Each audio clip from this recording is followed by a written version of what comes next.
Hello,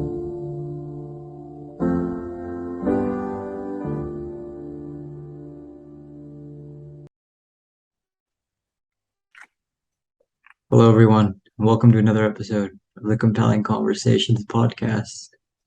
Tonight, I'm joined by my wonderful cousin, Basit. Basit, thanks so much for being here. No problem. It's an honor. It's an honor to be here. Glad to hear that. Yeah, where are you joining us from?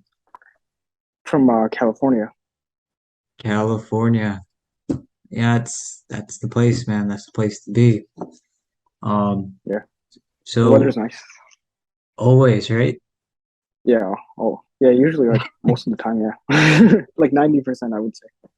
Nice, nice. I wanted to begin by What's so funny? I don't know, to be honest with you. I don't know. But I wanted to begin by saying that the other day I introduced you to some of my friends, and Oh yeah, it was interesting because you guys kind of got into like a deep discussion, but it was like very oppositional. And what was very fascinating to me about it was um, you had the courage to be disliked, and that's not an easy thing, but you had it and you held on to it the whole conversation through. Even though your opinion, whatever it was unpopular, you still kept with it. And not only that, but you held that with confidence and just firmness, and you were very smooth about it. So, in a day like today, where it is very difficult to be disliked, or I imagine throughout history, it's been very difficult to be disliked. What gave you that courage to be disliked? I feel like the best thing that a person can do is be honest, and it's something very rare. Is honesty in like this time period. I feel like a lot of people are not very honest when it comes to certain things, and I feel like either they tolerate things that they don't like there's a difference between respecting someone's opinion, right, and just tolerating, just for the sake of yeah, as I was saying, you know, is that Yeah, go ahead, restart. Yeah. yeah. I mean, the problem is that today a lot of people are not very honest with their intentions. They're either very they're just pretending to agree with you, or they won't really say what they actually want to say. And I feel like I would rather I would have more respect for someone if they like, disagreed with me and like were honest about it rather than like just agreeing with me reluctantly because they're afraid that I might not like them. But I feel like I would have way more respect for them if they were honest, even if it's something I don't agree with. Yeah, that's commendable because I noticed that, and you closed the conversation by saying that as well. It was very interesting. But what is it exactly that gives you that courage to be disliked? Well, I would say like most people in history, I mean, they've always done courageous. The most courageous thing that they've done is to be disliked, right? And not just for the sake of being disliked, but because they actually believed in what they wanted. And the problem is that a lot of people, obviously, it is very hard to do. But I feel like, you know, there's a saying, a common saying that the truth sets you free, and it does, you know. And there's also another saying that I believe I forgot the guy's name, but it was something like, "If the truth shall kill them, let them die." And Mhm. part of it also has to come from not caring too much about like what people's opinion might be of you, just because they might disagree with you or they might dislike you. And I feel like the problem is that a lot of people are not open to being constructively criticized. You know, and I feel like that's what holds them back in life. That's like the biggest thing that probably holds people back is that like nobody has ever disagreed with them, and then when someone actually does, it's like so like unbearable for them because people have been agreeing with them reluctantly. And then when they actually do meet someone that disagrees with them, it's like so mind-boggling. But it's like that's the reality is that people are going to disagree with you. Not everyone's going to agree with 100% of what you say. Yeah, it's interesting you mentioned that. I was recently reading an article about like an ugly person, and they're talking about how their entire life, like the luxury that they had, so to speak, was that because they were ugly, people told them the truth. The friends were always there because they were real. They saw beyond the beauty. And the Yeah. person, by the way, was also like poor. So they saw Right. beyond the Okay. money, and it was like, it was a very interesting article. But what you said reminded me of that. It's Yeah. like I if mean, people just agree with you your whole life, then what is that yeah. reality? No. I mean, I feel like when you're at the lower end of society, I mean, more people are probably gonna be more honest with you than like if you were higher class, I would say, because they're trying to get at something from you, whether that's like money or just like just attention or whatever, or your Yeah. validation, right? Whereas if you're from a lower society, the chances of someone just reluctantly agreeing with you are very low because unfortunately, in their eyes, you have no value. Yeah. And it's interesting you mentioned this because isn't it fascinating how the tables are flipped for someone like Diogenes, the cynic, where he Oh yeah, has literally nothing, but people look at him as so esteemed in his own ways. yeah. I mean, I feel like the thing with him is that he was also not afraid. Like despite his position, I think, if I'm not mistaken, he voluntarily chose to be homeless, right? So there was also that, Yeah. but also like the fact is that like obviously the discussion between him and Alexander, right? And I think just based off of him not caring about what Alexander could give him, right? And what Alexander might do to him, right? Alexander just gained a lot of respect from him just based off of this man is willing to disagree with me, even he doesn't care if he might die because I could execute him if I wanted to, but Alexander the Great obviously respected him way more just based off of him willing to disagree with him and being real about it. Yeah, that honesty. That's a very good point you mentioned. Yeah. In Greek, the word kleos means glory. And actually, I don't know if you know this, but like Cleopatra, that's what her name means, the glory of her father. Um, Oh, really? but I for a wasn't aware. man, yeah, for a man like Diogenes, do you think that he attained Kleos? Do you think he attained glory?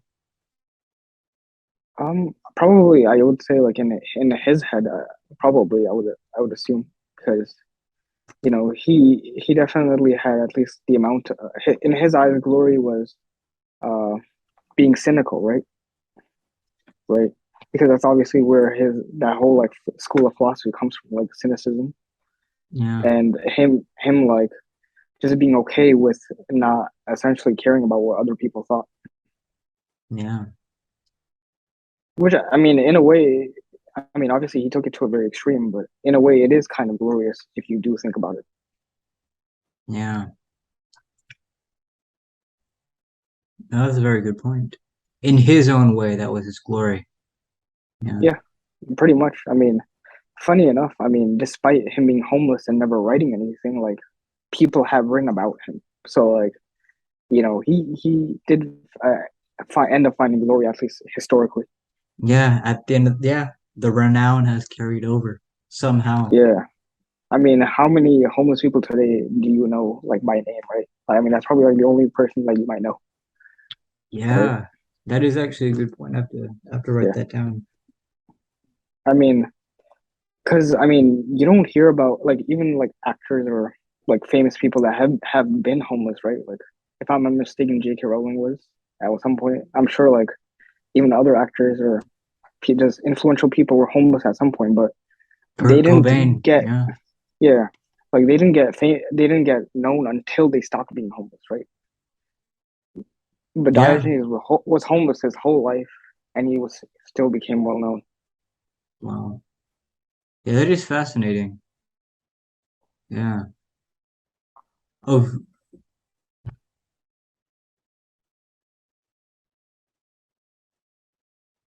Yeah, it's just the way you put that. It is fascinating. I haven't really ever thought Yeah, about that. It's strange to say something like that, but I haven't really thought about that. yeah, And that is a fascinating connection. yeah. Huh. You I introduced mean, me. if Yeah. oh yeah, you were saying, Well, you can finish your thought. Go ahead.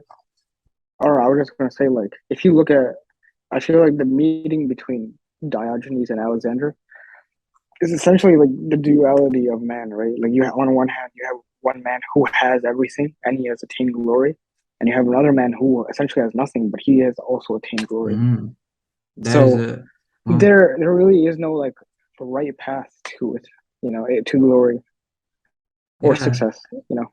I like that actually. That is very profound. That to me is like it reminds me of Apollonian and Dionysian. You know that idea that Nietzsche has, Apollo and Dionysus. It's really cool Oh, that you really? mentioned this. I didn't think about it that way. But I wanted to Yeah. mention that you actually introduced me to this very fascinating point in history where the Persians actually conquered Egypt using cats. Can you Oh, please yeah. expand on this story? And yeah, Um, it's yeah.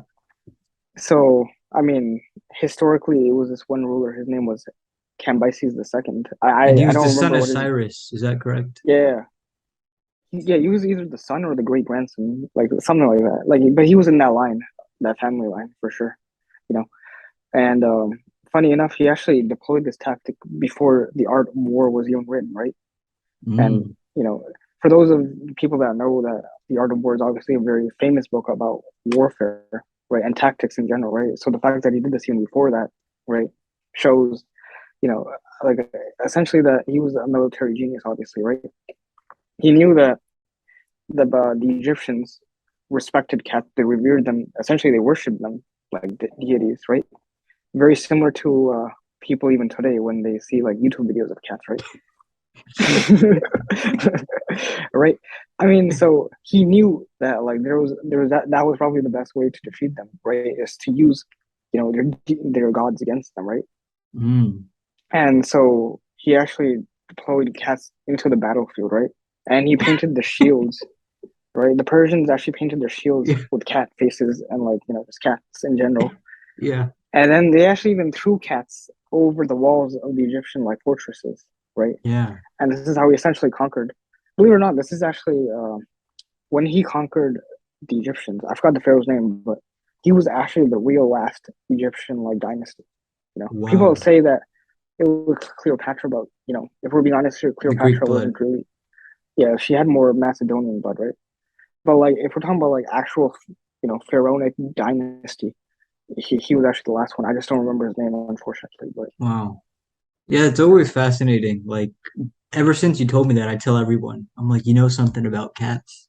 And they're always like, what? Like that actually happened in history. I'm like, yeah, yeah, I it's mean, crazy. Yeah. funny enough, I actually did write about this on the Blue Life. So like, if anyone Wow. wants to read about it, they can definitely check it out.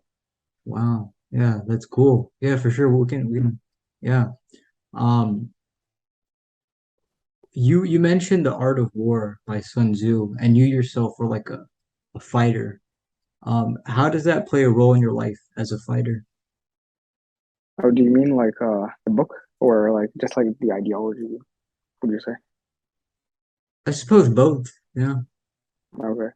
Well, the thing about the Art of War, it is very obviously like fighting SK, like and it does talk about like tactics, certain tactics, and I feel like a lot of it for sure I've been able to implement in my fighting like prowess, I would say.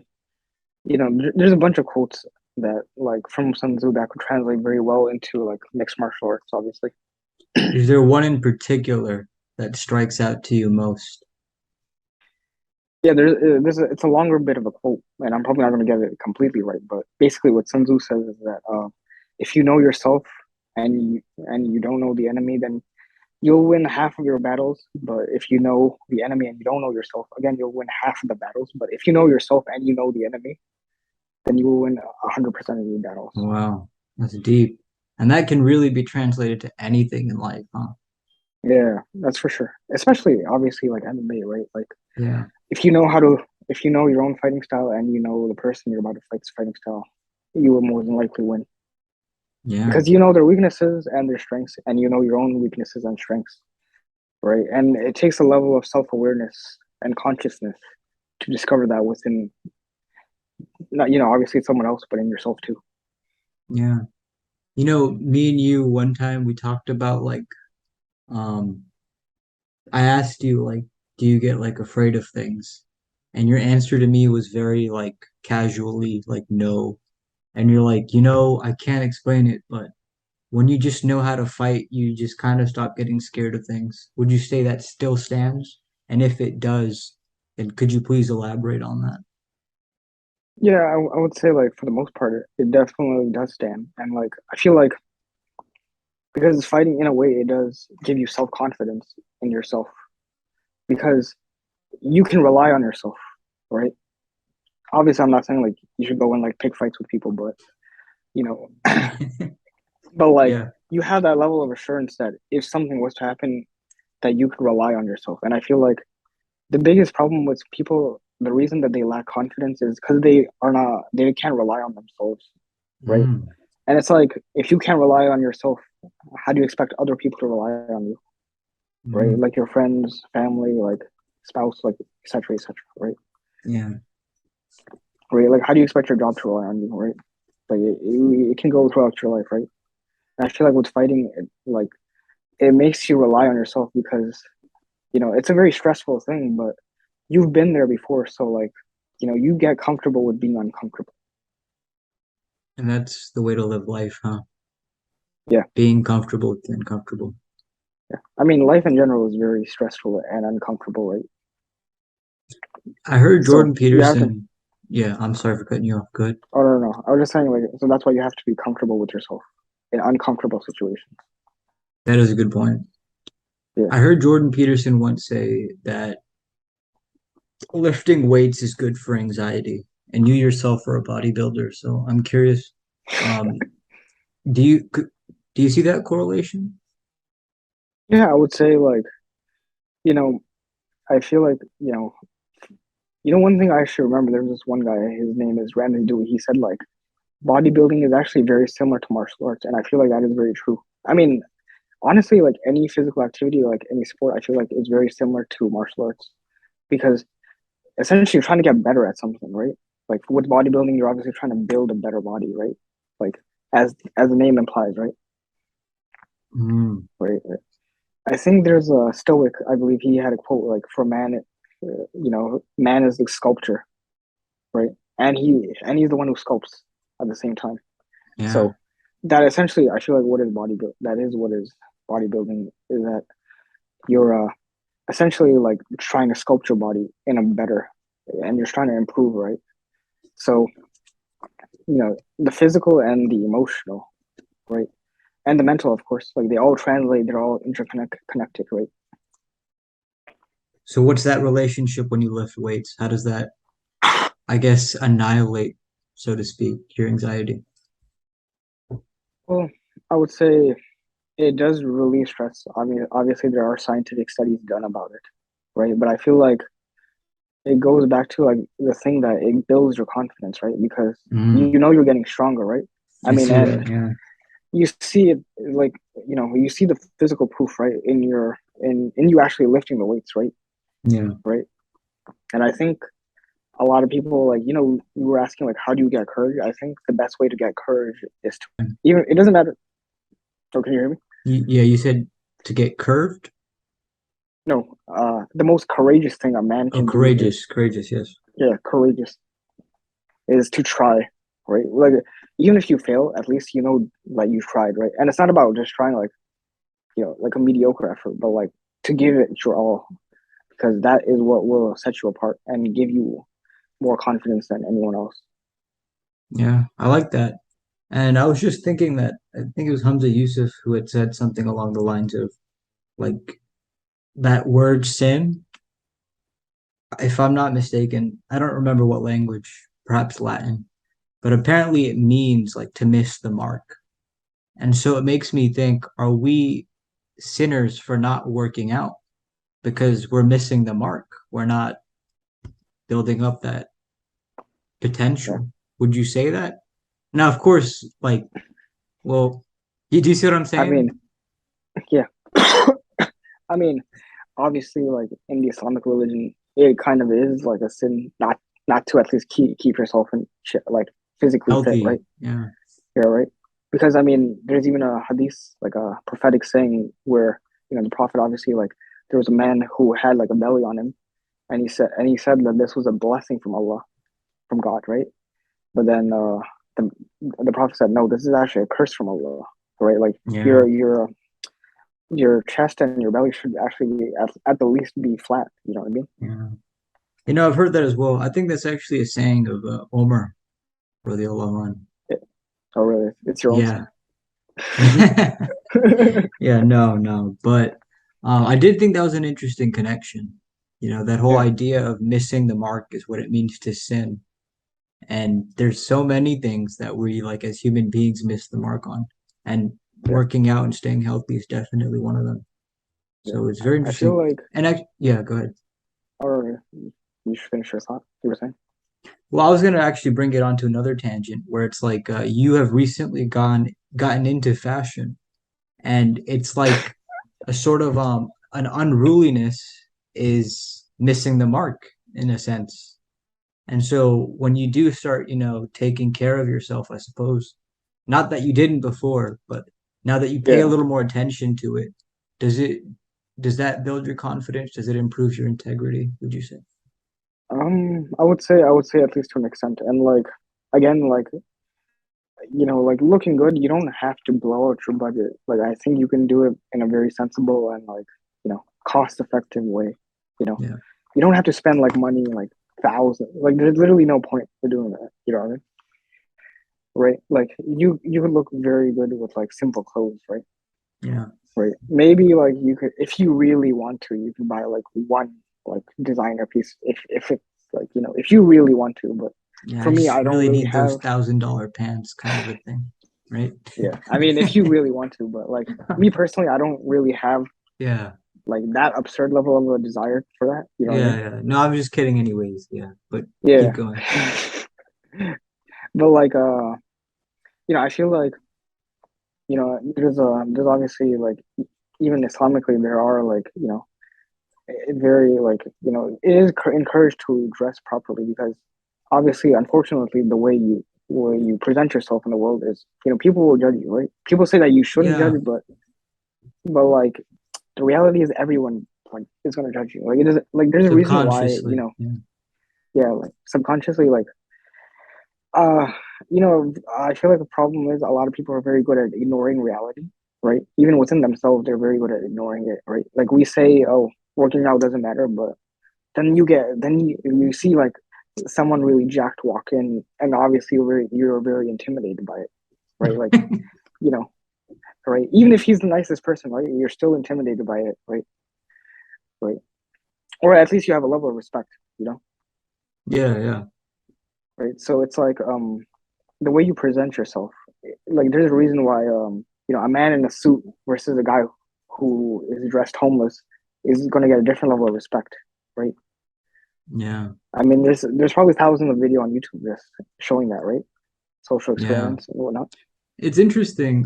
For myself, I have throughout my life, I've been like on all ends of the spectrum when it comes to weight and fashion. I've been fat, Yeah, I've been really skinny, and then I've been really fit. And then I've dressed like a prince, and then I've dressed like a pauper, and then I've dressed in between. And it's interesting, like I've experienced it. Like when you're in that middle area, when you dress proper and when you like are fit, like people do treat you differently than like when I walk in with like just Hawaiian like shirt, sunglasses, long hair. Like it's a totally different scene. But it's like I'm the yeah, same person, but it's just that presentation. And actually, I think it was Kant who had actually said this. He said something along the lines of like the design is just as important as the actual thing, if not even more important. If I'm not mistaken, he was the man who said that, or something to the effect of that. So I totally see yeah, that.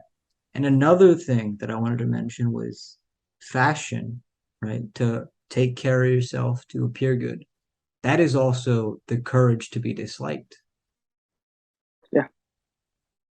I mean, people are gonna have an image about you regardless, right? Like whether you dress nicely or you dress, horribly. You know what I mean? But I would rather be at the end where if people are gonna just dislike me regardless, right? Like I don't think it's necessarily that. you're courageous for being disliked. It's like more so like you're gonna be disliked regardless. So you may as well, do what you want. You know what I mean? And have that courage, right? Because you're gonna be disliked regardless. So I think you Yeah, should good stand point. with, you know. And it's interesting that you mentioned like the middle ground, right? Like how you've been at post spectrums, but you've also been at that middle ground. And I actually remember there was this one quote by Faraz Sahabi, right, who's a very famous MMA coach, and he said, "A perfect balance is not 50-50. It's more so like it'll probably be 60-40 or 70-30, right? Right? Because some a little bit more of something is probably better, right? So I feel like 50-50 exactly is not necessarily the best route. It's you got to lean a bit more to one side, right? Like with fashion, I think I actually had this problem myself is that I became too I feel like a little bit is still true is that where I became too obsessed with what I was wearing, and but I feel like and then there was a point where I just didn't care, right? And I feel like there's like probably like a 60-40, maybe a 70-30, ground where Yeah, like you should care, but like not too much, you know what I mean? That it yeah. like it like messes with your head. It's funny that you mentioned this because it reminded me of something. One of my friends that he had said to me, like, we're just walking at school one day, and he's like, dude, what do you think of like my fit today? And then like I just kind of like looked at him and I laughed and I'm like, dude, like I can't remember the last time I cared what people thought about what I wear. And I'm not Yeah, blaming him or judging him or anything. It's just like for yeah, myself, it was just so funny to me. Like, wow, I can't remember the last time I cared what people thought of what I wore. But yeah, yeah, no, there is definitely a point to dressing good, presenting yourself. Um, yeah, it's an important thing. Yeah, yeah. that's that. But uh besides fashion, you've talked about certainty in a person's life. Do you feel like you wield certainty, or are you still striving to be more certain about things? I would say there's always obviously room for improvement, like in any area. You know, the goal, it's like there's this quote. I guess I don't think it necessarily I said it first, but like it was a quote that I said. It's like I'm not perfect, but I'm pretty damn close, right? And I feel like regardless of how good you are at something, there's always something you could improve towards, right? Yeah, you mentioned this And with actually certain, how, yeah, yeah, go ahead. Go ahead. My bad. or I was just saying with certainty, I feel like through you, I think if you keep doing good in life, like eventually you do become more and more certain of yourself, right? Like with fighting, like I mentioned, right? You have reassurance in yourself, right? Which basically is certainty in yourself, right? You know you're capable of being safe within yourself. You're capable of being safe. You're capable of keeping yourself safe, right? Right. And if like you need to keep other people safe, you will. You're also certain of that, right? So certainty, I feel like as much as it's the mental thing, but it also comes from physical proof, you know? Hmm. What about habits? Because you consistently work out, and do habits? I imagine they improve a person's certainty. Yeah, for sure. I mean, your habits, your habits are just small steps that you take to, success, right? And like to self improvement, because it's essentially a staircase. Like it's a very slow process, but your habits eventually do add that certainty, right? Once you do them long enough, right? Yeah. And I think with habits, it's like you shouldn't necessarily view it as something that you only do for a limited time, right? Especially if it's something that good habits, right? Right? Whether that's reading or working out, Yeah. it's Yeah. something that you should view it as you're going to do that for your whole life, right? Like a lifetime habit, you know, Yeah. rather than it just being like, oh, I'm going to do this for just like 5 months, you know. I mean, you could change the process. Like you could say like, oh, instead of reading one book, I'm going to like read two books, right? Or instead of working out like 3 times a week, I'll try four, you know. Yeah. And like you could change the path, I guess, but you just stick to it more so is what I'm saying. That's a great point.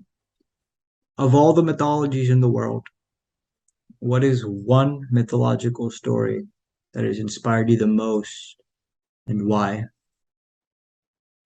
Um, well, I guess like it's a blend. I know it's debatable whether it was actually true or not, but I think the Trojan War, I would say, probably is what like you know. It's funny. Today I actually was watching I that saw what you like sent me, clips of yeah. that movie Troy. Yeah, I was Yeah. watching clips of that movie Troy, and I was just like, it reminded me of that glory thing that we were talking about earlier, right? Like how Cleos, right, yeah. like he was trying to like the whole purpose of him trying to fight was so that he could attain glory, right? It's yeah, no, for sure. Achilles is certainly, in my eyes, the epitome of glory. And Yeah, but one thing I did want to mention about this Cleos thing is Marcus Aurelius. He said something fascinating in Meditations. He said, "Short-lived is the praiser and the praised." And I yeah. I remember mean, that's very one true. one time I was in Dallas, no, in Denton, and I was talking to this one guy, and we had this conversation about glory and fame and reputation and whatnot. And he said, in 3 million years, it just won't matter. Apparently, like the earth will be destroyed. And I just kind of stood there and I was like, wow, I never really thought about that. Doesn't necessarily mean that this idea of doing great things is any less important, but I just made me think like, wow, yeah. And I'm curious to ask you, in today's day and age, what even is fame? Because there's so many people out there that are just famous, but you don't even know them. Yeah. So what even is it? And what's, yeah, what are your thoughts on that? You know what's actually funny about that 3 million year thing is that someone actually asked me that question before. Is that like like obviously like in a certain amount of time, right? Like it doesn't necessarily. I mean, I would ask him like, how do you know it's going to end in 3 million years, right? How can you be certain of that? First of all, right? But regardless, right? I mean, the world, like whether it ends or it lives on, you know. The thing is with glory is that I mean, as a man of religion, I feel like glory extends beyond just you know men remembering you, but I think the ultimate form of glory is God remembering you. You know, That's because fascinating. because regardless of whether the earth is destroyed, I mean, God will always be there, right? And He will Yeah, remember what you did, right? Which is why like the whole concept of heaven exists, right, and hell, right? That you're gonna get what you deserve, right? yeah. And like with the fame thing that you mentioned, I would say I feel like there's a difference between being this famous and like influential. You know, What does that mean? I mean, I would say like essentially like someone influential. For example, as Muhammad Ali, right? Someone who transcended the sport of boxing, right? Like everyone knows who. Like he's probably the most influential person in the 20th century, right? I would say. So, you know, him transcending the sport of boxing, right? And just like being so iconic that like he I don't think there's really anyone that was more influential than him, at least in the modern era, right? And with fame, it's like like you said, like a lot of people are famous, but what are they really famous for? Like they probably won't Gucci matter in Gang. like yeah, right. Like they probably won't matter in like a 50 year span, right, or a Yeah, 100 year span, right? I yeah, mean, whereas Muhammad Ali, like that man is set. Like people are going to be talking about him for centuries, right? yeah. So I mean, I feel like that's the difference between like fame, right, and influential. I mean, personally, I don't really necessarily have a desire to be just famous. Like, I would say more like if I was going to desire it, like it'd be influential. Mm, fascinating. I feel like So that's the ultimate form of glory. You know. I'm curious, do you have any closing thoughts? Anything that you wanted to say that you felt like you didn't get a chance to, or anything on your mind that you wanted to express?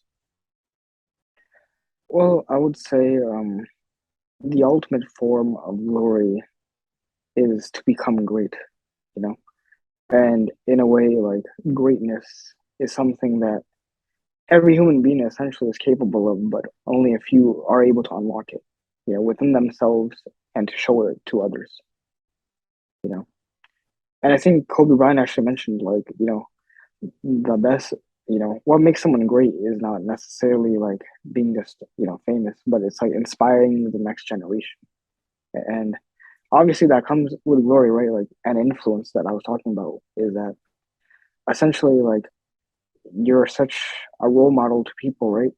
Is that they're gonna remember you, right, for all the good that you did, right? And they're gonna carry out in their lives, right? And they will remember it and be like, you know what, I gotta be like that. Whether they become influential themselves or not, right? But they will remember it and they will say, you know what, I gotta do that because he inspired me to be better. I like that. I like that. That's awesome. Well, thanks so much for being here, Basit. It's an awesome conversation, a lot to contemplate. And Yeah, I hope to have you again sometime. no, for sure. I'm very honored to be here and like again like whenever you want, like I am available. Awesome. Well, you take care, my friend. Yeah, you too. Assalamu alaikum. Welcome.